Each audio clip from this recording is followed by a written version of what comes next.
കൃഷ്ണദാസ്, ഇന്ന് അർജുൻ്റെ അമ്മ പറഞ്ഞ ഒരു വരി കൂടി ഞാൻ വായിക്കാം.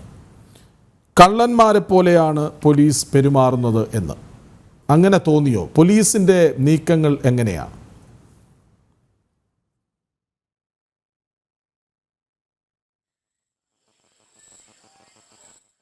എന്ന് മാത്രമല്ല, പോലീസ് ഞങ്ങളെ കഴിയുന്നത്ര ആ പ്രദേശത്ത് നിന്ന് മാറ്റുക എന്നൊരു ഉദ്ദേശം, അതായത് എന്തോ ഇപ്പം നേരത്തെ പറഞ്ഞ പോലെ എന്തോ ഒളിക്കുന്നുണ്ടോ എന്നൊരു സംശയം ഇപ്പം നമുക്കുണ്ട്. നമ്മുടെ ഒരു ദുരൂഹത അതിനകത്തിരിക്കുന്നു.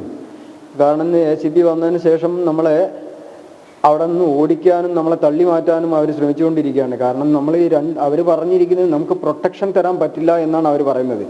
ഞങ്ങൾ വന്ന സമയത്ത് ഇവിടെ ആരും ഉണ്ടായിരുന്നില്ല ഞങ്ങൾക്ക് പ്രൊട്ടക്ഷൻ തരാൻ. അത്രയും ക്രിറ്റിക്കലായിരുന്ന ഒരവസ്ഥ, അതായത് മോശമായിരുന്ന ഒരു സ്ഥലത്ത് ഞങ്ങൾ അവിടെ ലൈൻ മാർക്ക് ചെയ്യുന്ന സമയങ്ങളിലൊന്നും ഒരു പോലീസുകാരെയും കണ്ടിട്ടില്ലായിരുന്നു. ഇന്നലേക്ക് ശേഷം അവർ തടയാൻ മാത്രമേ ഉണ്ടായിരുന്നുള്ളൂ. ഇന്ന് ഉച്ചയോടുകൂടി അവരവിടെ വരികയും ഞങ്ങളെ തള്ളി മാറ്റാൻ ശ്രമിക്കുകയും ഇവിടെ ആരും നിൽക്കേണ്ടതില്ല എന്ന് പറയുകയും നിങ്ങൾക്ക് പ്രത്യേക ഓർഡർ ഇല്ലാത്തതുകൊണ്ട് ഇവിടെ നിൽക്കാൻ പാടില്ല എന്ന് ആവശ്യം പിന്നീട് എങ്ങനെയാണ് ഒത്തുതീർത്തത്? എങ്ങനെയാണ് ഒത്തുതീർപ്പിലെത്തിയത്? അതായത് നിങ്ങൾ ഇവിടെ നിൽക്കണ്ട, മലയാളികളെല്ലാം മടങ്ങിക്കോളൂ എന്ന് പറഞ്ഞല്ലോ. ആ പ്രശ്നം പിന്നീട് എങ്ങനെയാണ് പരിഹരിച്ചത്? നിങ്ങൾക്ക് എങ്ങനെ അവിടെ തുടരാനായി? അതെ,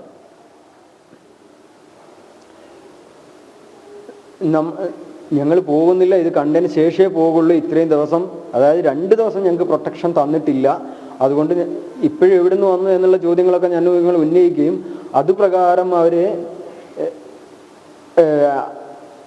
എന്താണെന്ന് ചോദിച്ചാൽ ഞങ്ങളെ 2 പേരുടെ ഉത്തരവാദിത്വം NDRFലെ കമാൻഡർ ഏറ്റെടുത്തു.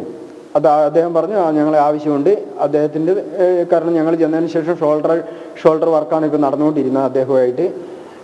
അദ്ദേഹം ഏറ്റെടുത്തത് കാരണം ഞങ്ങളെ അവിടെ നിൽക്കാൻ അനുവദിക്കുകയും മറ്റുള്ളവർ മുദ്രപത്രത്തിൽ ഞങ്ങൾ സ്വമേധയാ കർണാടക ഗവൺമെൻറ്റിനെ സഹായിക്കാൻ വന്നതാണെന്നും എന്തെങ്കിലും സംഭവിച്ചാൽ കർണാടക ഗവൺമെൻറ്റിനോ മറ്റുള്ളവർക്കോ ഉത്തരവാദിത്തമില്ല, സ്വയം റിസ്കിലാണ് ഇത് ചെയ്യുന്നത്, മുദ്രപത്രത്തിൽ രേഖാമൂലം എഴുതി കൊടുക്കണമെന്ന് ഡിമാൻഡ് വെച്ചിരിക്കുകയാണ്. അത് എത്ര പേരാണ് അവർ എഴുതി കൊടുക്കണമെന്ന ഡിമാൻഡാണ് അവർ വെച്ചിരിക്കുന്നത്.